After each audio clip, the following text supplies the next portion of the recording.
What's up, guys? Dr. Teddy Wilsey here. I'm here with my partner, Dr. Wesley Wang, and we're going to go over some shoulder mobility and shoulder assessment things. So one of the main complaints that I hear about with athletes and Olympic lifters and CrossFitters that have shoulder issues is discomfort in that extreme overhead position. So typically with toes to bar, caping pull-ups, normal pull-ups, strict pull-ups, and just snatches and overhead squats, anything like that that requires a ton of overhead mobility. There can be issues sometimes, and sometimes you can get there, but it's not the most efficient strategy, and you might have pain while you're trying to get there. So the first thing I'm gonna do, because I'm a physical therapist, is evaluate. I always like to see where the strengths and weaknesses are, where the range of motion deficits are, and that can help to determine the approach that we wanna take. So Wesley doesn't really have any main shoulder issues, but I just want to show what I would do for an assessment standpoint. So Wesley, hop on your back here. And the first thing I like to look at, and so you can stack if you're in a CrossFit box and you don't have a table, you can stack two boxes together and that works pretty well. But one of the first things I'm going to look at is just his shoulder flexion. So that's just his ability to reach overhead. And I'm going to start with his arm at his side here. And we can come out and try to assess like a snatch position or anything wider as well. But one of the first things I'm doing here too is looking at his face. And Wesley knows this from being a PT. We get a lot of information from just seeing how people react. I have my hand here. What this is doing is stabilizing his rib cage.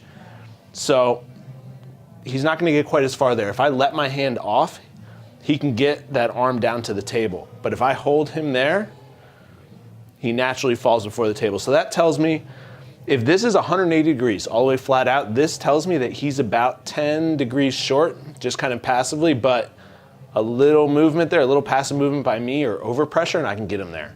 Is that uncomfortable at all? No, so he's cool with that. Another thing I like to look at is different shoulder rotational angles. All right, this right here is externally rotated as he's coming here. So this is your front rack position.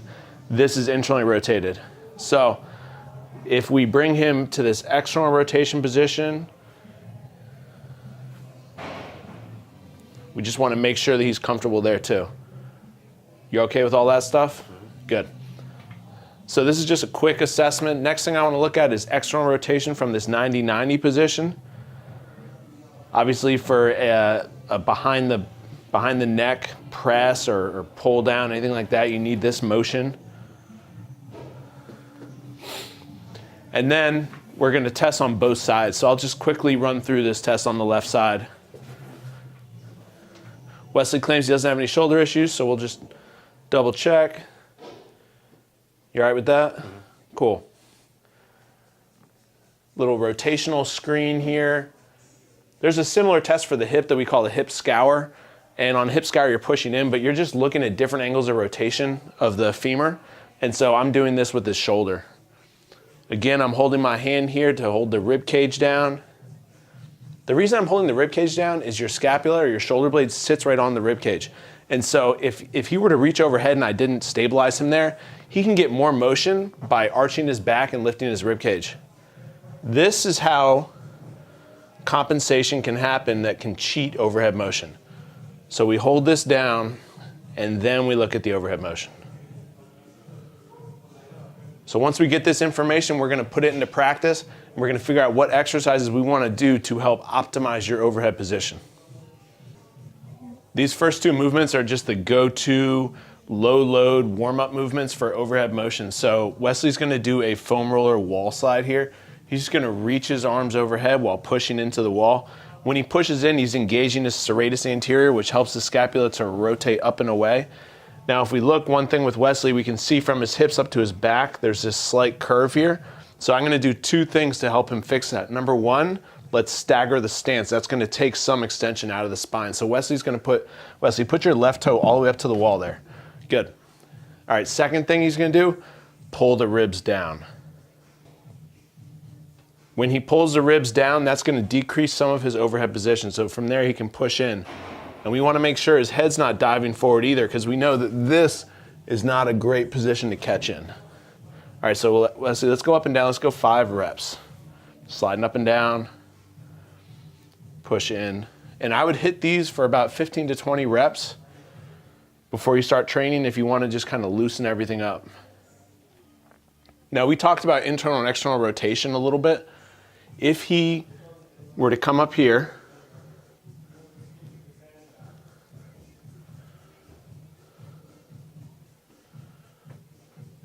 so he's going to get more of a stretch by his hands rotating out this way. The reason for that is as we externally rotate the shoulders, we're going to stress the lats. The lats are really strong internal rotators, and so the lats get lengthened as we externally rotate them, and that's going to put them on stretch. You feel the difference there with that? Mm-hmm. Yeah. All right, so let's go like 2 more reps, but when you come up, rotate that hand out a little bit and then push forward, but keep the head back. Good. And then keep the ribs down too. There's always a lot to remember. I'm going to cue you up here. But the main cues here, staggered stance, ribs stay down, back stays flat or neutral, head stays back, the head is part of your spine. Awesome. All right, so second one, you want to just show a foam roller prayer stretch on the table real quick. So it's basically the exact same movement, but he's just going to be on the table. Now, as he tucks his hips back to his feet, that's gonna have that. As he tucks his hips back to his feet, I can't talk. As he tucks his hips back to his feet, that's going to keep him from extending through the spine and kind of keep him honest with his overhead motion. If I wanted to put a little more torque through his shoulders and have him push down harder, I would inch this roller out. So Wesley, let me just inch that roller out. Good.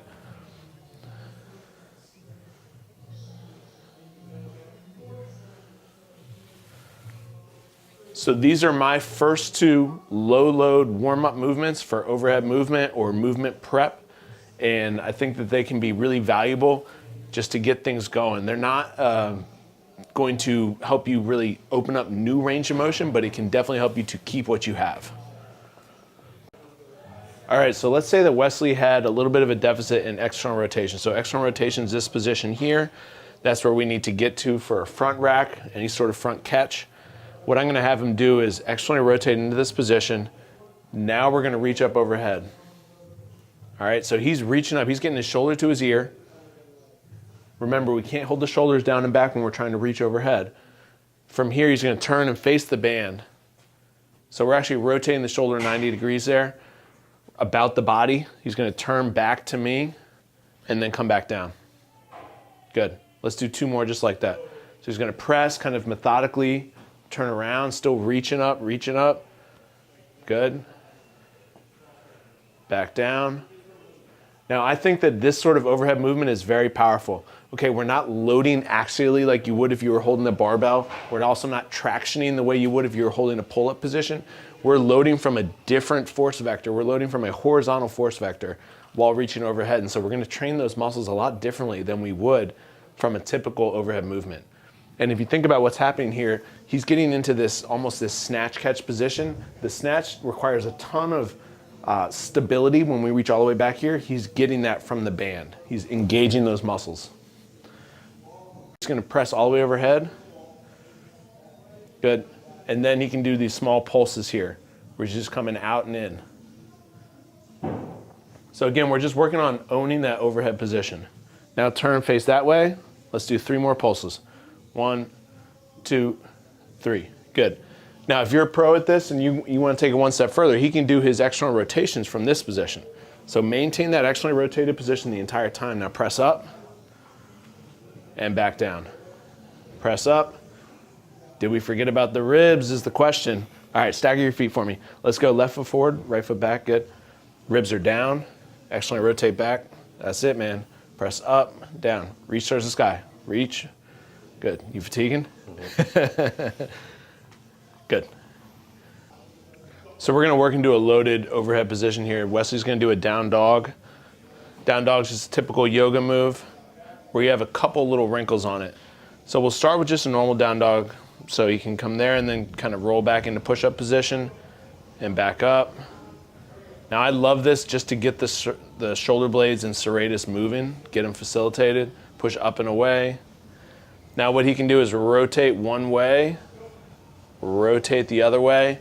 Let's say his left shoulder lacks some overhead mobility. If he pushes in there and rotates that way, He's gonna really expose that shoulder. All right, now Wesley, take your right hand, reach towards your left toe. Good, that's the same type of rotation there.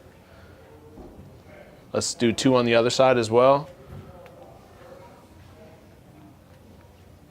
Good, and you can relax for a second.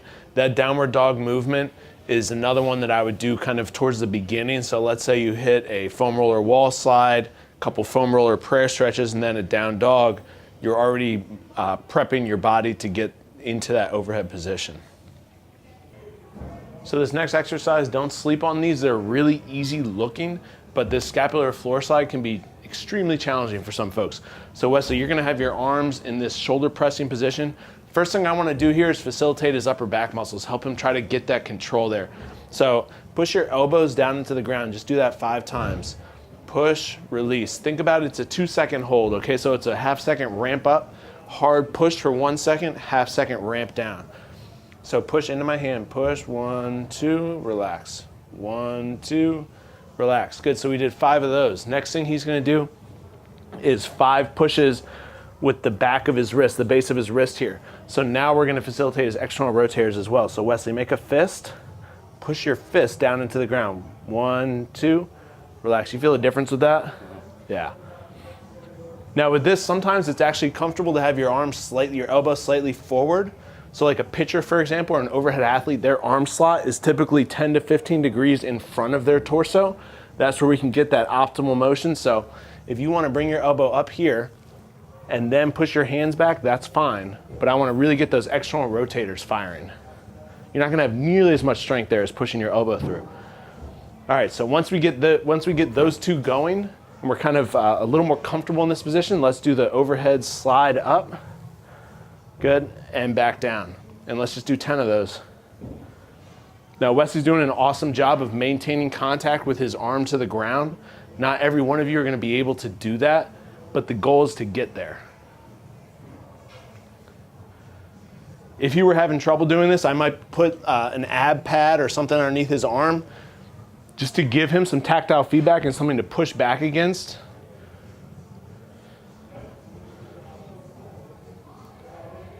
Now, if you have trouble with this, if you find a sticking point, if your rotator cuff's not supporting you correctly and you can't really slide up overhead, what I'll have you do is bring your arms up to here and then just open up and come back. So just do a couple of those just to show.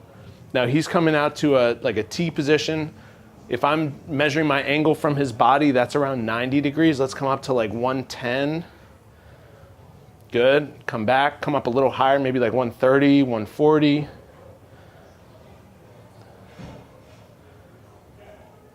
And each time you do that, push down to the ground for 2 seconds. So if you can't do those slides yet, put something back here and just push down 2 seconds. So let's say that left shoulder of his is a little funky. Push down into this pad, make a fist for me. Push, 1, 2, come back. Come open, push again. 1, 2, and back. So we want to capture as much strength as we can in this extreme range of motion. External rotations here aren't really going to be very helpful if you're an overhead athlete. All right, so we've done a bunch of mobility and we're starting to kind of activate and own that into the range of motion. I want to load the lats now. The lats are a primary player in overhead movement, obviously, just because they restrict your motion overhead, but they're also very important. So to load his lats, to load Wesley's lats, you can hold on there, you had it. So thumbs in the center. Good, reach your arms up all the way, reach towards me. Good, now what I want him to do is reach back. So he's gonna reach up and back the entire time. We're doing a kettlebell pullover and then come forward. You don't have to get all the range of motion on the first rep. But he's reaching and come back.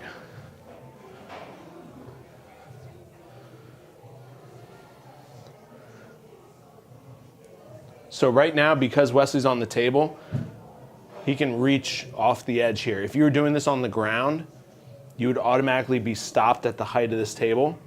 So he'd be stopped right here and he'd come back forward. So I suggest you start these on the ground. Once you're feeling really comfortable, then you can come up onto a bench or a box and get that total streamlined overhead position. But like we already showed in the assessment, Wesley's overhead position is pretty good, so he can dive right into that. You feel your lats working there? Mm-hmm. Reach overhead, reach, reach, reach, reach, reach, reach. Good. Now we want to reach because that's the position we catch snatches in, up and out. Awesome. So this is one way to load the lats. We're going to show you one last way to load the lats, and it's a lat inhibition drill on a pull-up bar, and then that should do it for our overhead mobility lesson for today. Last exercise we're doing here is a lat hang or lat inhibition. So Wesley's going to hop up here. He's going to be in a double overhand pull-up position. Now in terms of the width, if you're having issues a little bit wider, you can grip wider. If you're having issues more narrow, grip there. It doesn't really matter to me. I want you to kind of target whatever you feel your need is. Now I have this box up here because Wesley's going to bring his knees up so he's almost at 90 degrees. He can use this box to unload his body slightly if he's uncomfortable here. And he can also use this box in order to maintain this posterior to pelvic tilt position. All right, so he's just going to take a few deep breaths while letting his lats kind of relax and really lengthen here. So this is a lat inhibition drill. This is our last tool for loading the lats and opening up overhead mobility for today. So we're maintaining posterior tilt. Deep breaths.